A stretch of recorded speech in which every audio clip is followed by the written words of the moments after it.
Welcome to the Menopause Mindset Podcast, the place to get some answers and feel supported along this often bumpy journey.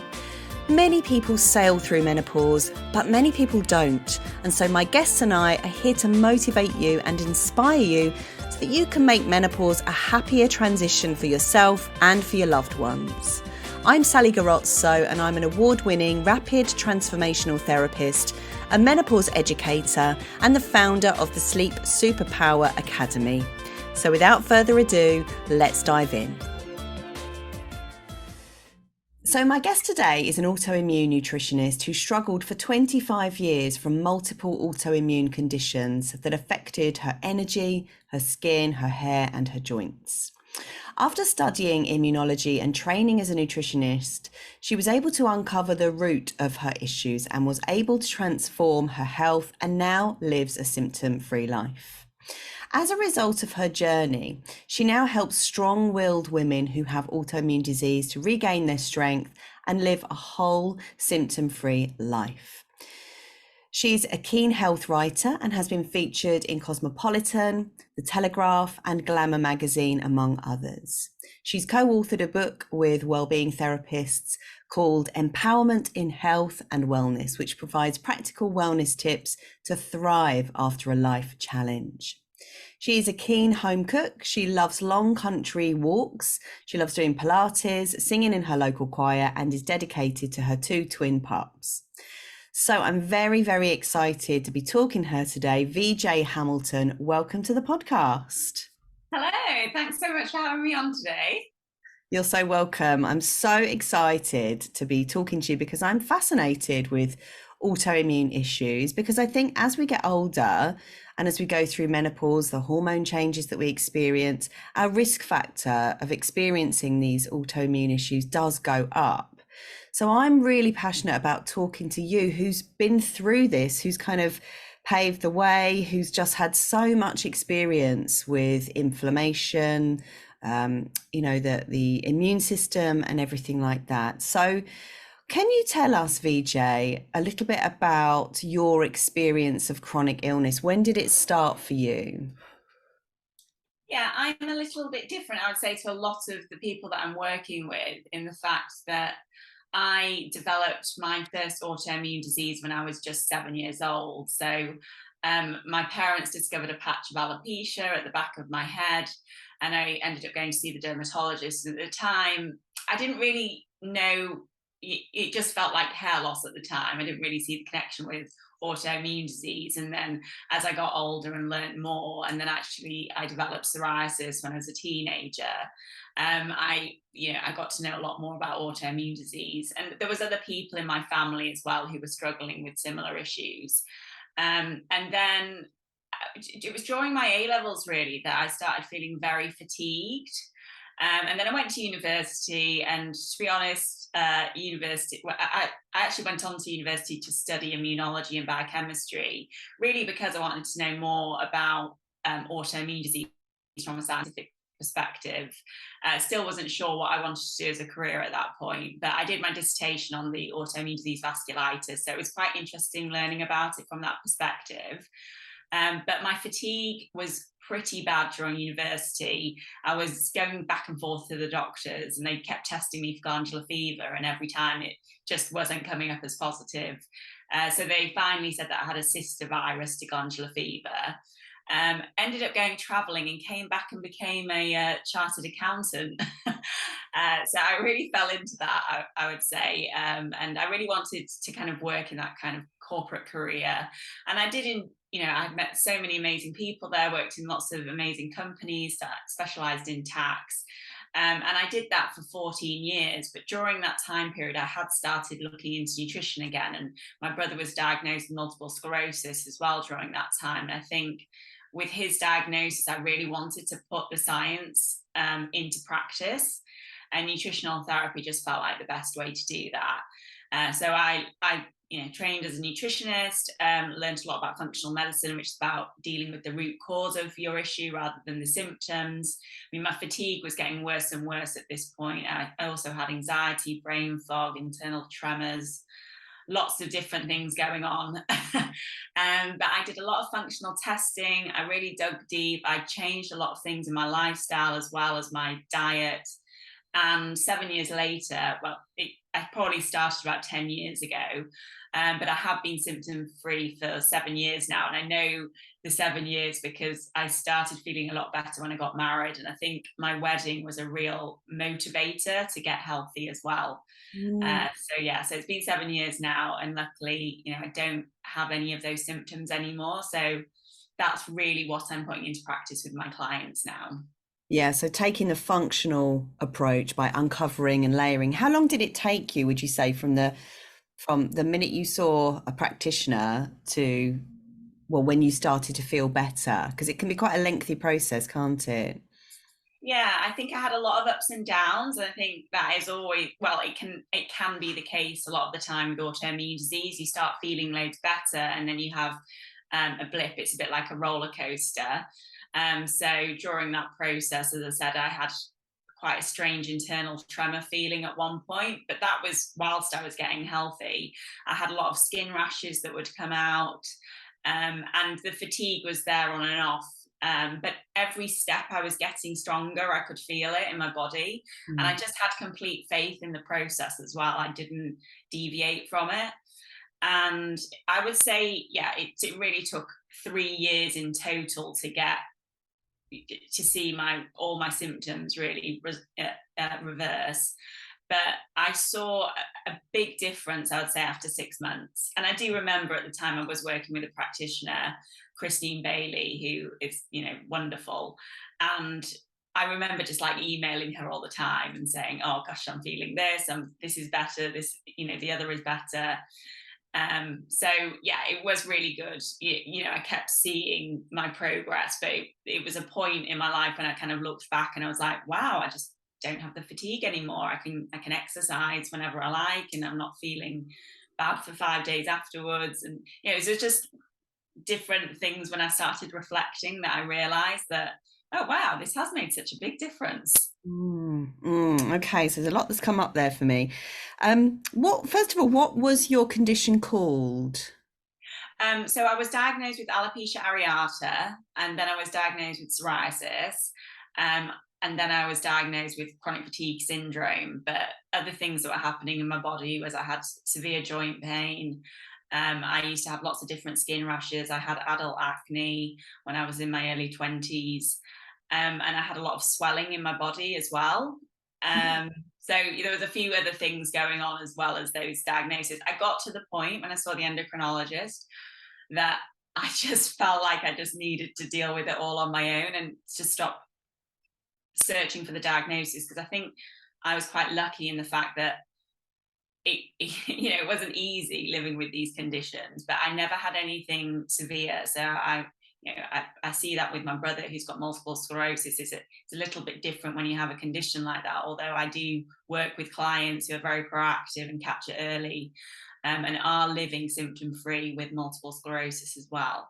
It really is dependent, but I feel like I got to a point where it wasn't too severe that I needed medication, so I could go and really do this all on my own, and I stopped kind of going to the doctors after that.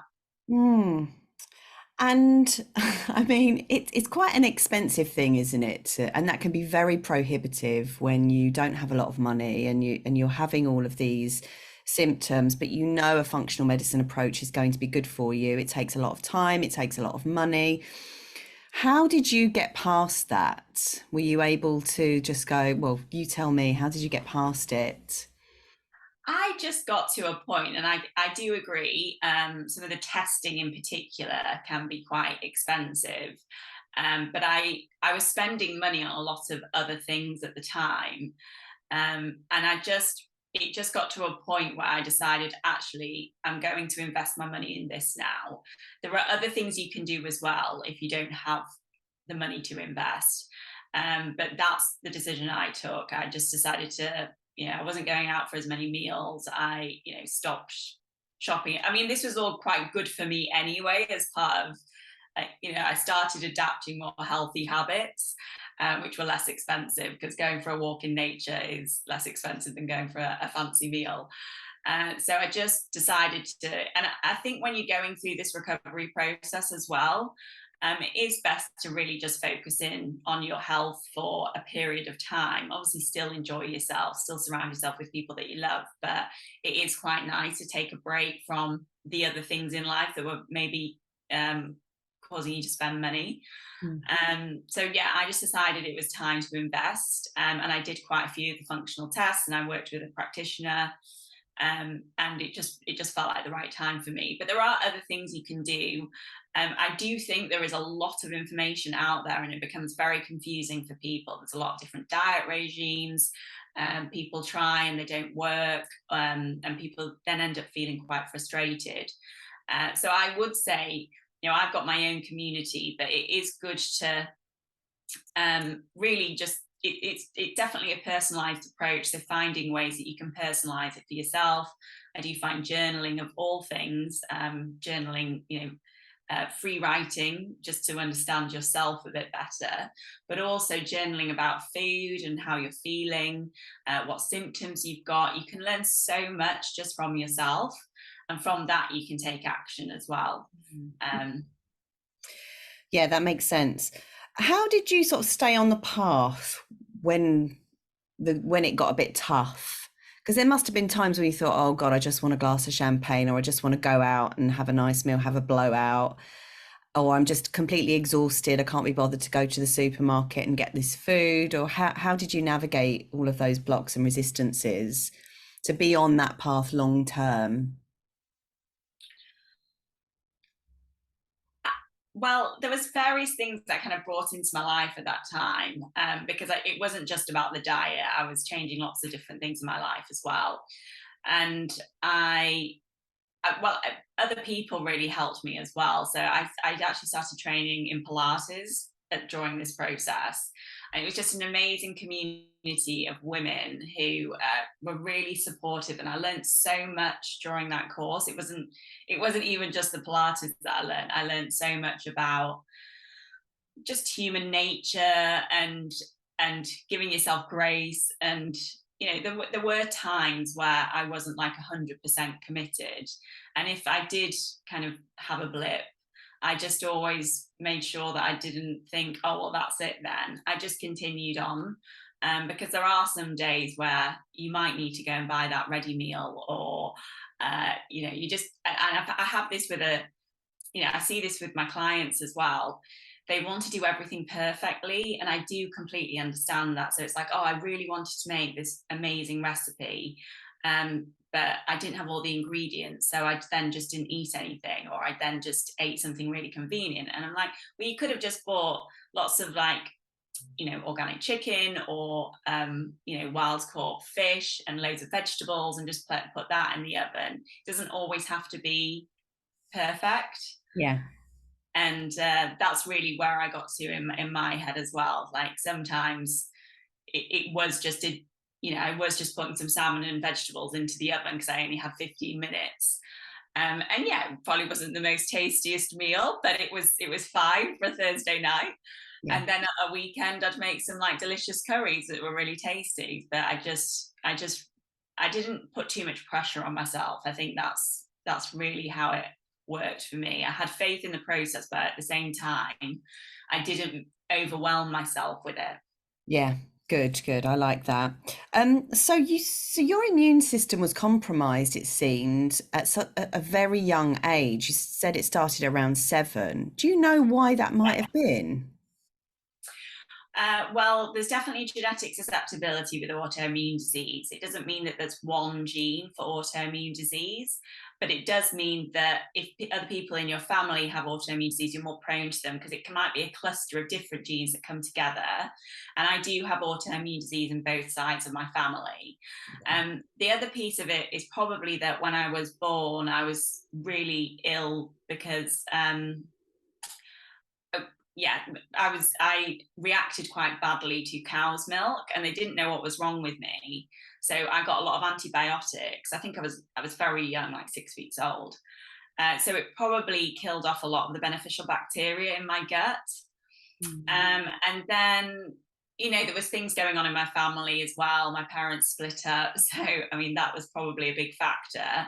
But also with the genetic susceptibility and the impaired gut health, probably all contributed to it at that early age. And I would say, like, my nana and granddad, they had their own vegetable patch and we had all that kind of healthy food through them. But my parents, and they were doing the best, but they were quite excited about all the food in the 80s, all the convenient food. So we did eat a lot of convenient food, and we did get a lot of takeaways. And so I saw the nourishment side from my grandparents, but I think my parents, they liked having Special K in the morning, and for dinner it would be some frozen meals rather than anything cooked from scratch normally. So Yeah. that might have been part of it as well. Yeah, for sure. So, what is going on in our body when, when someone is struggling with a chronic autoimmune condition, what's happening in their body on a cellular level? Why is it responding like that? I mean, there are lots of theories out there about why this happens. And I think really a lot of people agree that, as I said, there's that genetic susceptibility. But and there's also an environmental piece of that. And that can mean things like if you're exposed to a virus, if you're exposed to a food that you're sensitive to, you might be exposed to a toxin from the environment or something that you're breathing in. And all these things can just cause the immune system to fire up, because they can go in and damage cells, and when the immune system notices damaged cells, it can fire up against them. And there is also this thing called molecular mimicry or cross reactivity, and the theory, and this is what actually I did my dissertation on, but there is a theory that, for example, a pattern on a let's just say on a virus might say ABC, and your immune system that's your defense, it should trigger up against that pattern ABC. But the theory is that, for example, your thyroid also has a pattern of ABC on it. So your immune system fires up against the virus and it fires up against the thyroid cell. And then you end up with something, for example, like Hashimoto's, which is a autoimmune disease that affects the thyroid. So that is one of the theories around it. But I do, and the other piece of it, so there's normally the genetic susceptibility, the environmental piece, and then there's also the impairment of a barrier, and it's normally the gut. So where we're leaking in more toxins, bacteria, even food particles into the bloodstream. And when that isn't, because normally you are absorbing things from your digestive system, but they should be quite small. I'll call them holes for the broken down food particles to get through. But when those gaps are wider, we call it leaky gut syndrome, and it's letting more into the bloodstream, and that can fire up the immune system as well and lead to autoimmune disease. And there's lots of different theories, and there's for different types of autoimmune diseases, probably some different mechanisms involved. But that really is kind of my focus area, looking at somebody's genetics, thinking about their gut health, helping them if they have leaky gut syndrome, and also finding ways that we can really bring down that inflammation in the body and what is triggering that, because we need to make sure that we remove the trigger to really help to settle that inflammatory response. So, can you test for genetics then? Yeah, so quite a few years ago now, I did all the genetic tests on myself, and I now offer them in my clinic as well. And they look for specific genes. It's quite a nice DNA health test that I run. It kind of focuses in on some key areas. So, for example, detoxification, methylation, and inflammation. So once the genetics isn't looking for a mutation, it's looking for a variation in the genes, because that's going to tell you whether the gene's strong or whether it's weak or whether it's just okay. And by understanding that, you can see where there's potential weaknesses in systems in your body. Now, the genes are only like a small percentage, but I do think that information is really valuable and quite empowering as well, because once you know where you've got particular weaknesses, you can then make sure that your diet and your lifestyle is adopted to those potential issues that might arise in your body. Mm. Because you may have heard the saying, genes load the gun, but the environment pulls the trigger. And I do believe that, but it is really, and the good thing about that test is you keep going back to it. I still keep going back to mine, and thinking, oh yeah, well that gene's a bit weak on me, so maybe this is going on for me at the moment. And it is quite nice to work on. And you'd be quite surprised, because it's not always the inflammation genes that are the issue. It can be things like detoxification. Yeah, okay. And how much roughly are those tests? Um, they're they're roughly between, I think it's about £150 for the genetic.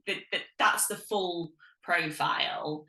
Well, not the full profile, but the one that's going to give you insight into all the different systems. And they do break them down. For example, there is one for hormones, DNA estrogen, it's called.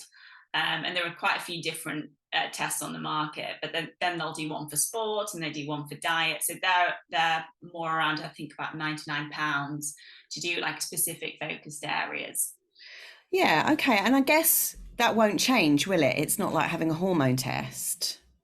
No, we'll never check. That's why I see quite a lot of value in those tests, because they won't change. And as I said, I always keep going back and reflecting on mine.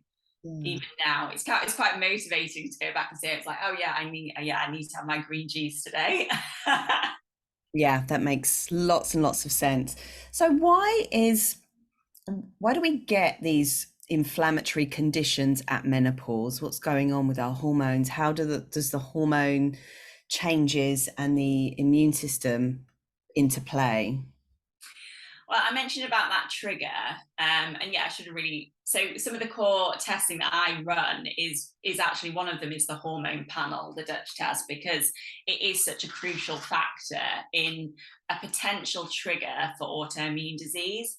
And I think it doesn't mean that you're going to get an autoimmune disease if you go through menopause. It just means you need to be, if you do have an autoimmune disease, just to be conscious that that change is happening.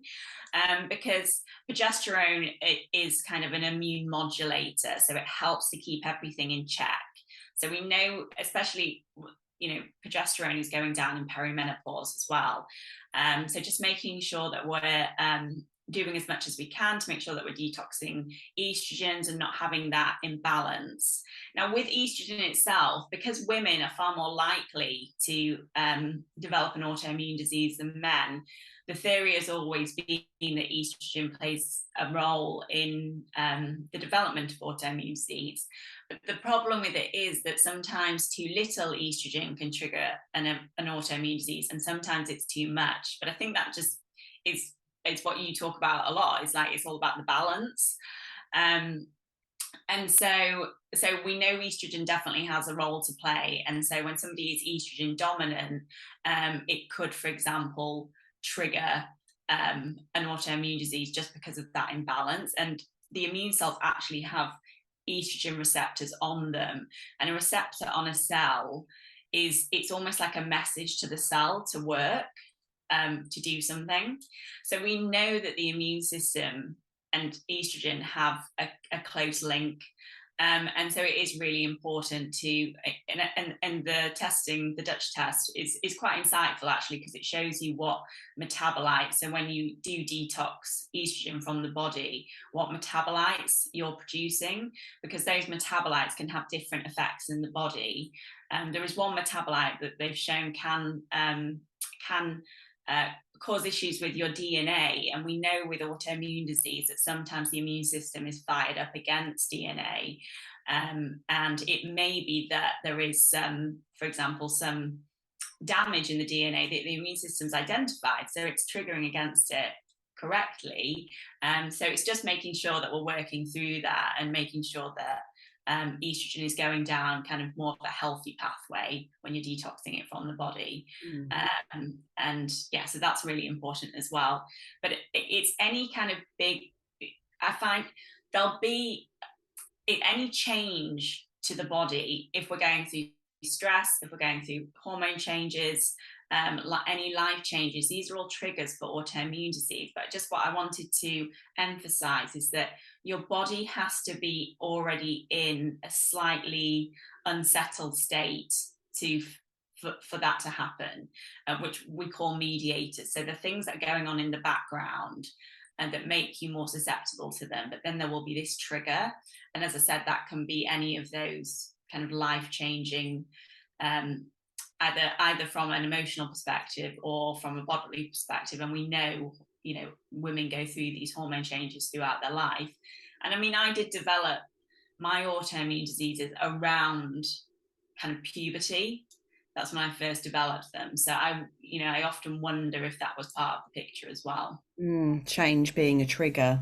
Yeah. Whether that's an internal change or an external change, because external changes will affect our cortisol, and then our cortisol is going to affect our sex hormones as well. So everything is involved. Yeah, exactly. Yeah. So yeah, cortisol is part of the picture as well. And I often find because the Dutch panel also looks at the cortisol.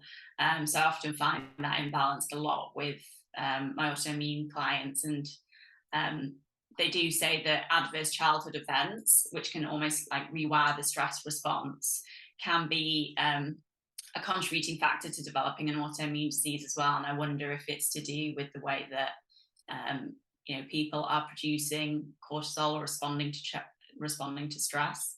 Yeah, it's such a big one, especially in my work. And that's how I linked the mind to the menopause and the menopause symptom severity, recognizing that there was a link between adverse childhood experiences and menopause symptom severity. So I didn't recognize that. I had that light bulb moment and then just popped it into Google and some stuff came up.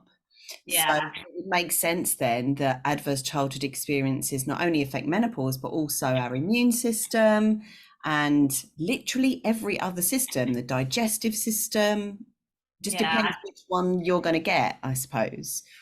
Yeah, I find it so fascinating, all that work. And that's, I am very passionate from my own experience of really making sure that children are kind of protected from that, but also from a dietary perspective as well, because I think there was quite a few different things going on for me, but from a dietary perspective as well, making sure, because I do work with some children and I find that it's more just from a nutrition perspective, just making sure children get enough nutrition is really vital too. But yeah, the adverse childhood experiences is a really interesting area.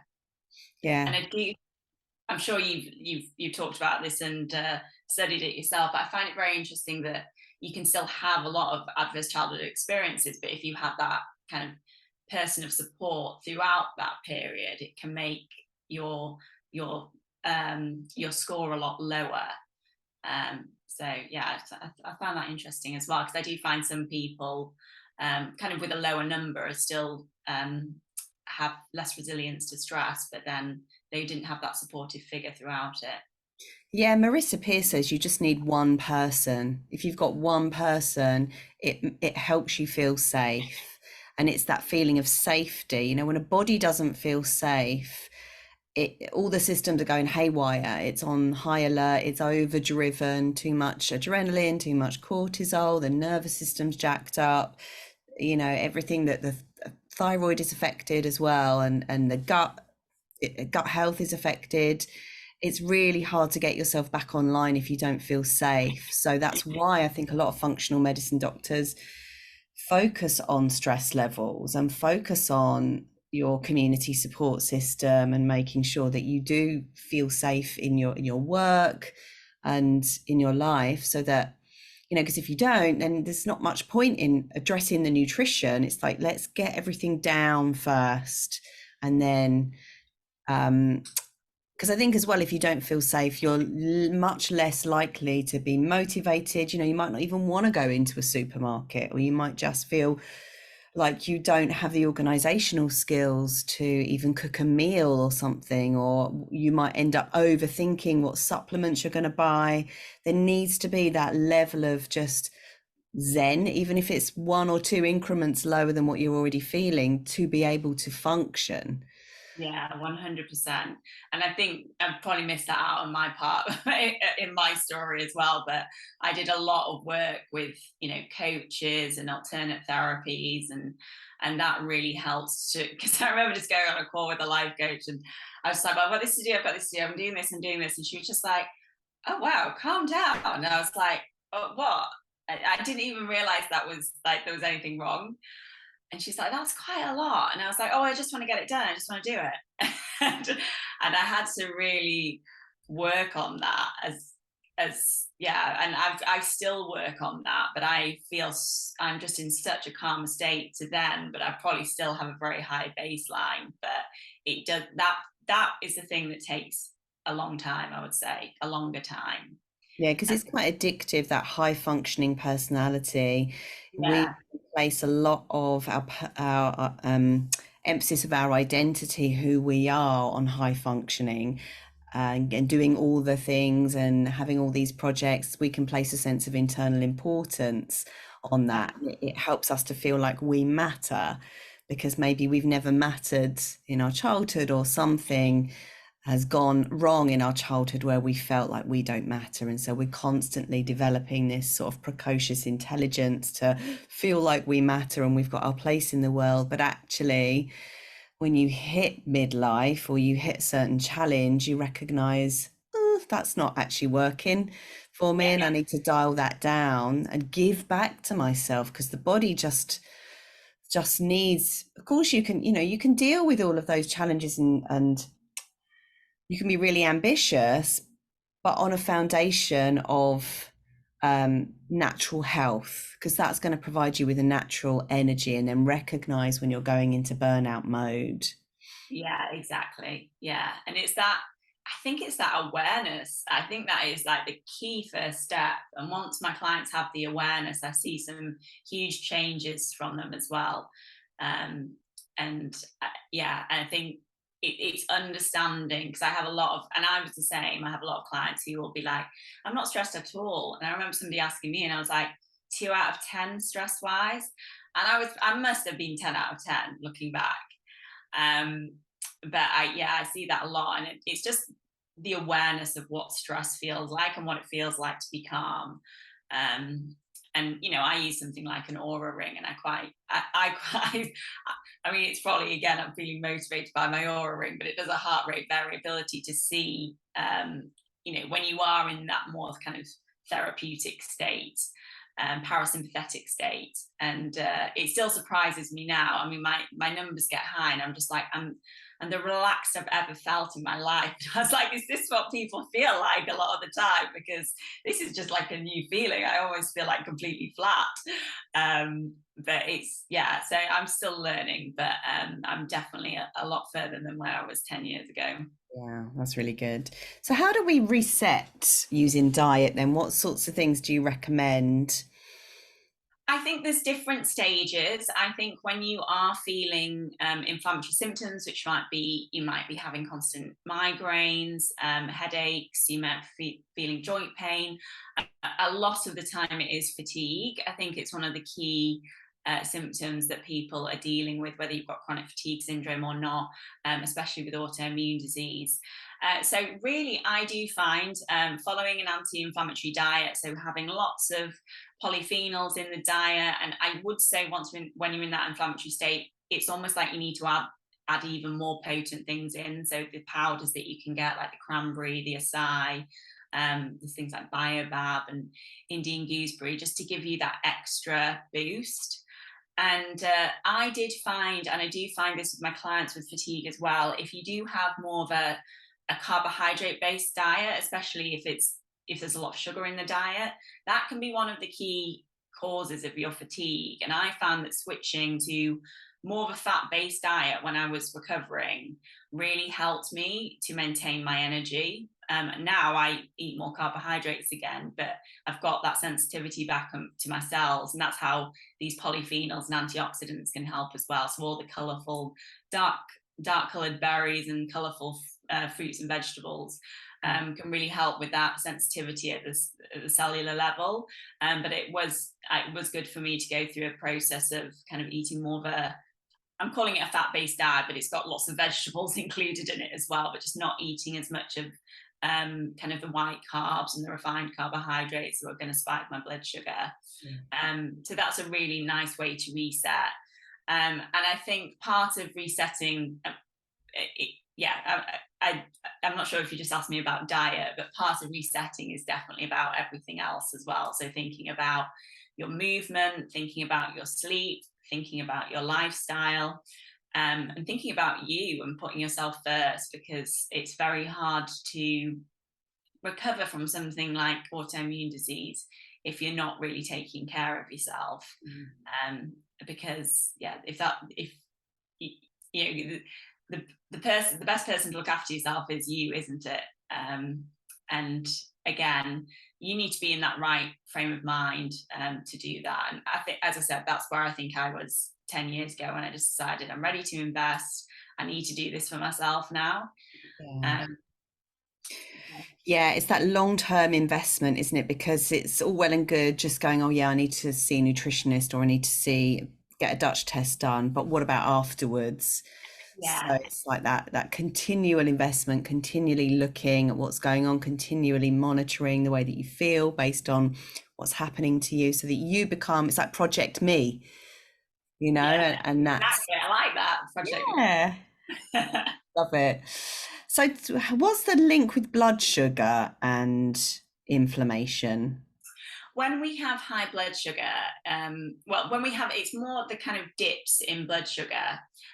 So the spikes and the dips, when our blood sugar isn't stabilized, it can cause, especially when we're in that, well, initially the dips can cause our cells to be confused because it's suddenly spiked, because the cells open up to a hormone called insulin. And they get confused when there's all these spikes of sugar, and they start to not listen to insulin. And the thing about the cells is they open up and take the sugar out of the blood, which helps to keep everything stabilized. But after, say, a couple of years of doing this, the cells start thinking something's not right here. I'm going to stop opening up to insulin now because this just doesn't feel right. So suddenly your blood sugar starts to increase. And when your blood sugar increases, just think of sugar. I mean, I'm giving you just a way of thinking about it, but it's sticky. And what it does is it just causes damage. And it's a thing called oxidative stress. So when we have more free radicals in the body than antioxidants, and it can cause damage in the blood vessels in particular. They can become inflamed, and our blood vessels are throughout our body, they're everywhere. So we can't transport our oxygen and nutrients as well as we could. And then we've got inflammation as well, because of the damage that's being caused by these free radicals. It does cause the immune system to fire up, and the immune cells send out kind of a danger response, like things aren't going right in this environment, and that then triggers a cascade of different immune cells to go to that site. And that there's another thing called kind of the bystander effect, and that can be where the immune system is fired up, and then other organs or other vessels or other things get caught in the crossfire and also get damaged. So that can happen with sugar as well, and that's why it is just really important to try and stabilize your blood sugar as much as possible. And that's going to help, and it's going to help with energy as well, because as I said, those cells stop opening up, and they actually need the sugar for energy. You can get energy from ketones from fat as well, but if they've stopped opening up and become desensitized, which is called insulin resistance, again, it's going to be hard for the cells to produce energy, and then the cells and the energy system in the cells, which is the mitochondria, becomes damaged, and then you're not producing enough energy, so that can cause fatigue as well. So there's quite a lot of different factors, but really maintaining that stable blood sugar is really, really vital for anyone, really, not just with autoimmune disease. Have you ever used one of those blood sugar testers that you pop into your arm? No, I really do, because I'm going to do a sugar reset challenge in September. So I'm going to get one for that and kind of talk through what it's like to use one to anybody that's doing the challenge, because it's quite nice to kind of see it in action. But yeah, people are quite surprised actually about some of the foods they're reacting to, and it gives you quite a good idea actually. If you're eating something that shouldn't really be spiking blood sugar that much and it does for you, then you've got a better idea of how insulin resistant your cells might be at that point in time. Yeah, I've been looking around and thinking I really, really want to do that, even if it's just for like 2 weeks, because they're Yeah, quite pricey to do all of the time, aren't they? If you yeah, just do they it for like are. 2 weeks and then eat all the foods and then check, you'll know. Exactly. And that's the thing. That's functional medicine, isn't it? You're like learning from yourself. Yeah. Yeah, definitely. Might do that. Might do that blood sugar reset challenge with you. Right, let's talk about gut Yeah, health. do it with me. Both well. Yeah, yeah, definitely. Yeah, we can just go around showing off our little patch. Let's talk about gut health. So you mentioned gut dysbiosis before, leaky gut. What are some of the symptoms of leaky gut, and also what can we do? It's not just let's pop some probiotics, is it? No, no, really isn't. And I would say with probiotics, if you use them for a long period of time, they can cause more, well, in some instances, they can cause more harm than good. But yeah, so leaky gut syndrome, it really, you're going to see it systemically. So that means any area of the body. So it may be that you're getting headaches. It may be that you're getting an issue with your ears or your eyes. You might find that you're getting skin rashes, pain in joints. That is actually a symptom of leaky gut. But in the more obvious digestive symptoms of things that are out of balance that may have caused the leaky gut, you would have things like bloating, urgency to go to the toilet, either constipation or diarrhea. You might have heartburn. So any kind of pain around the diet, around the area as well. So there are all signs that there are potentially imbalances in the gut. And there are various different things that can be going on. So there might be inflammation there. For example, you might have a parasite. You may have dysbiosis, as you mentioned. So that's when we have a buildup of certain bacteria versus others. And it can actually be the beneficial bacteria, which is why I said sometimes taking probiotics long term can actually cause dysbiosis, which is why it's always good to know your baseline before taking them. It could be that you're not breaking down foods very well, which could be reliant on different systems like the pancreas and the liver. And that can cause larger food particles to go down the digestive tract, and that can cause problems lower down in the digestive tract if you're not breaking down foods properly. And then you can have low stomach acid as well, and that again goes down to kind of not breaking down the foods properly and not cleaning the food either. So you end up with an overgrowth of bacteria further down the digestive tract. So there's a lot there. There's so much there. So what if you've got digestive issues, what sort of tests should you do first? I mean, the one that's quite debatable is like a food sensitivity test, because that would be another sign of leaky gut syndrome. You're just starting to react to lots of different foods, and that they're quite debatable in what they actually show, but they do show that you've got antibodies to certain foods. What that means, we don't, there's a debate on that. But it can be, because it's not an expensive test, it can be a nice one to gauge where you're at. And if you did have a lot of food sensitivities, you'd kind of assume that, yeah, I probably do have something going on in my gut.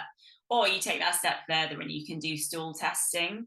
And that really gives you a lot of insight into what is actually happening in the gut. So what the balance of bacteria is, and what your gut function is, if there's any inflammation there, if there's a parasite. So it gives you all that insight from a stool test, but they are a bit more of an investment.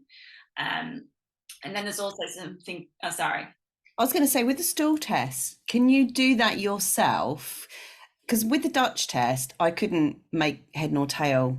Well, I can now, but when I first got it, I couldn't really understand what the Dutch test was. I needed a practitioner to interpret it for me. Is it the same with the stool test? Can you do it on your own and just get like a basic report, or do you need a practitioner to translate it for you?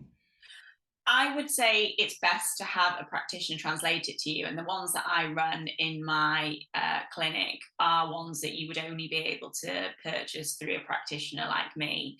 But I do think I had a client who did, is it Viome? Oh yeah, I've Yeah. seen it. Yeah. So they've got an app and you do testing through them. So it's still working with a laboratory, but you do the testing through them. And I think they've got an app and some guidance there.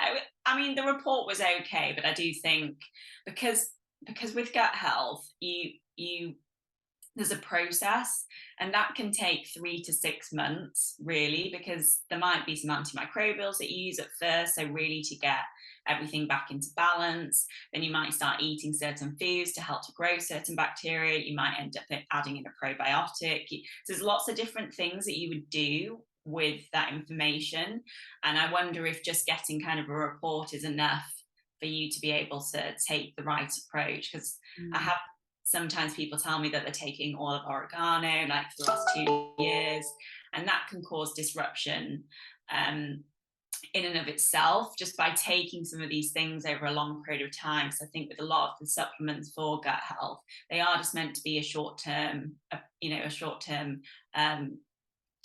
you take them for a short amount of time rather than be taking them for like years.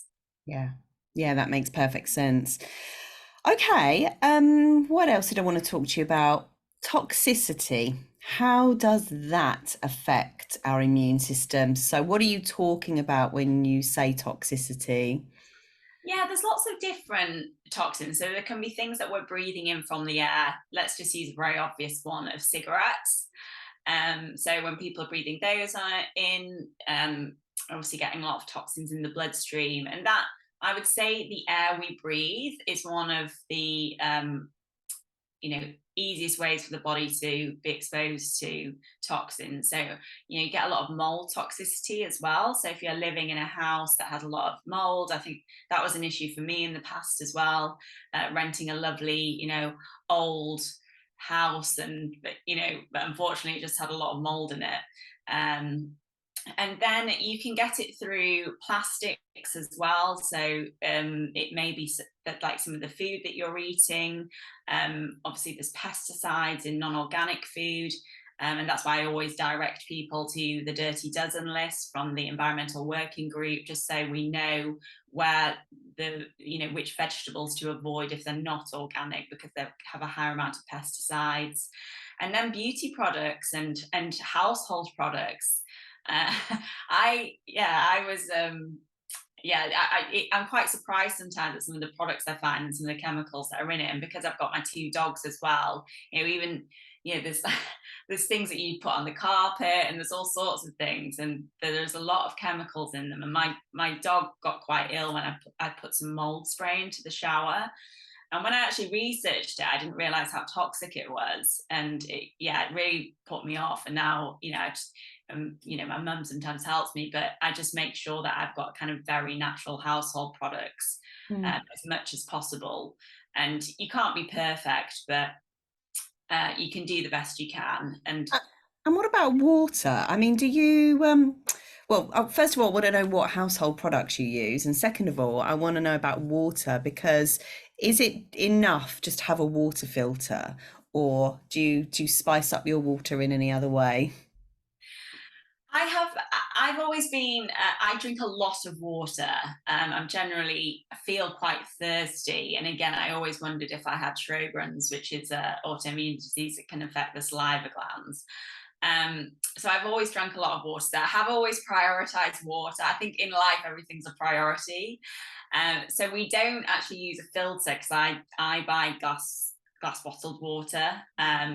So we are looking at getting a filter, but we recently moved. So there's the Berkey filter, which is quite a nice one that you can put on a work surface, but you can also get the filtered taps, which is obviously much more of an investment. But there's quite a few different ones out there. And I think it really depends on your detoxification. If you are very strong from a detoxification process, and you don't, because we are exposed to these toxins. For example, I do see sometimes people exposed to certain toxins from tap water, but it really is just that they're building up in the body because their liver or their detox process isn't strong enough. And I know, I mentioned my genetics, that I really need to focus in on my detoxification, which is why I really go for the cleanest water I can find. Yeah. But it really depends. If that's not an issue for you, then my husband, or he drinks tap water and it's absolutely fine. But I would say when you're going through a recovery process, it is best to drink filtered water. And I would recommend the Berkey filter if anybody wanted a recommendation around that. Yeah, okay, that's great. And then household cleaning products method, is that okay, or do you go beyond? You can go beyond. As I said, my mum was making me up some like vinegar solution for the shower. But yeah, I'm just looking at, for me, I'm just looking at the best solution at the moment. So I would be using something like Method, or there's like other like eco zones and ecova and those types of things, but they're not the ideal. And that's why I always emphasize, you don't have to do everything perfectly, just do your best. I'm sure I could go a step further, and maybe I will at some point. But yeah, I just buy the least toxic products that I can find at the supermarket. Yeah. That's what I'm using at the moment. Yeah, I think there are some network marketing companies that you can buy really good quality toxic-free products from. I have no idea what they are. The name escapes me, but if you look for them, then I think you'll find them. I think using nothing is probably best. I remember going to a meeting once and someone showed me a cloth that it literally cleans everything. The cloth has got silver in, I think, microbial silver, something, I don't know what the name is, but colloidal silver, that's it. Yeah. And the cloth itself is antibacterial, when you just use the cloth on everything, and then you just clean the cloth with water, and then you start again. You don't use soap on it or fabric softener. You just sort of rinse and repeat. And that to me sounded absolutely ideal. You just go over every surface with this magic cloth. I'm going to look into this. I am actually really passionate about it, and I do that. That's probably my next thing that I really want to start focusing in on. Because I did actually have a friend I used to walk into a house and it smelled so amazing of like washing powder. And she was a massage therapist, and she would have the candles burning, because candles and kind of anything that smells is something to be quite aware of as well. And she had some tests on her liver, and she had an issue. She was having, the enzymes were raised in her blood, and we kind of just thought, what's going on in the environment? And she removed the candles and the washing powder, and the enzymes came down and her liver function was normal again. Wow. So it just shows what these products can do, and we're just not aware of them. Yeah, I've become really, really sensitive to my husband's aftershave. And I'm like, you cannot put that on inside the house. You've got to go out into the foyer and put it on, because it's like quite an overreactive response, I think, to That's how that. I feel. Yeah, I feel like I've got this gauge in me, and it's like if I smell something, it's just a really strange thing. It's probably because, again, there's like an MTHFR gene for methylation. Supposedly, you are a bit more sensitive to chemicals. And I just feel like I can smell something. I'm like, no, that's really chemically. But it's probably, I just get a sense for things. And yeah, aftershave can be really overwhelming for me as well. And some perfumes. yeah, Which, for sure. yeah. So Do you drink alcohol? I drink alcohol in some months, and then I don't in others, and that's the way so for example, at the beginning of the year, because I just like to get my year started anyway. So there's the health aspect, and I just feel like I'm loads more productive. So I normally don't drink for 3 or 4 months at the beginning of the year. And then I'll have like breaks. So for example, I had August off as a break because we didn't have as many plans. And then I'll be having like November off. But it's a difficult one, alcohol. I think it's difficult for a lot of people and a lot of my clients as well. I do enjoy going out with my friends and having a glass of wine, or going for dinner with my dad and having a glass of red wine. And, I like to go to a celebration, have a glass of champagne. And I had to kind of get over that, because I just thought, no, a healthy person doesn't drink, but how I manage it, these breaks. And I think it does so much for my body as well, having like a good long break. And I'm not like over drinking, but my tolerance is low. I think that's the thing with me. I've got a very low tolerance. So, me having 3 glasses of wine is like somebody having like 10 pints. Yeah, me too. One glass of fizz and my fingers swell up. I'm like really bunged up in my nose. I feel Yeah. sleepy. I can hardly breathe. It's just, yeah, a real overreaction. So that's good to know that I'm not alone. No, Yeah. yeah, I'm the same. Some people will be like, "Oh, just drink," and I'm just like, I am such a better person when I don't drink because I get the sleepiness as well. I'm like, I'm so much more energized when I don't have alcohol. Yeah. So yeah, Yeah, but it's it's a quite good. difficult one because I like the taste actually of red wine as well. Yeah, me too. Well, VJ, thank you so much for enlightening us with all of your autoimmune information and wisdom. I feel extremely motivated now to have a look at some of those tests and to Oh, see. good. I've been through a really stressful situation recently, and if you've been listening to my podcast, you'll know I haven't given any details. But yeah, it's been fairly traumatic, and I have definitely noticed it has hit my body, especially my gut and my energy levels. So I'm, Right. looking at, and it's so interesting, isn't it? It's like you cannot separate the mind and body, and No. trauma is real. Trauma has a huge effect on your physical body. So thank goodness we've got people like you who are educating us with all of this sort of wider knowledge, taking this really kind of general holistic approach, not just thinking about symptoms. Yeah. Because I think it's so important to know that we have a certain element of control Yeah. that we can Yeah. take to make ourselves feel better pretty much straight away. So thank you. And just guide people to the resources that you have. Do you have a freebie? Do you have a website, an Instagram? Yeah, so you can head over to my Instagram actually. It's at the Autoimmunity Nutritionist. And in there is all my free resources. And I have my autoimmunity recovery plan, which is guides you through some key areas to really focus on and some practical tips. And I also have the autoimmune reset, which gives you a 5-day plan of how to reset inflammatory symptoms.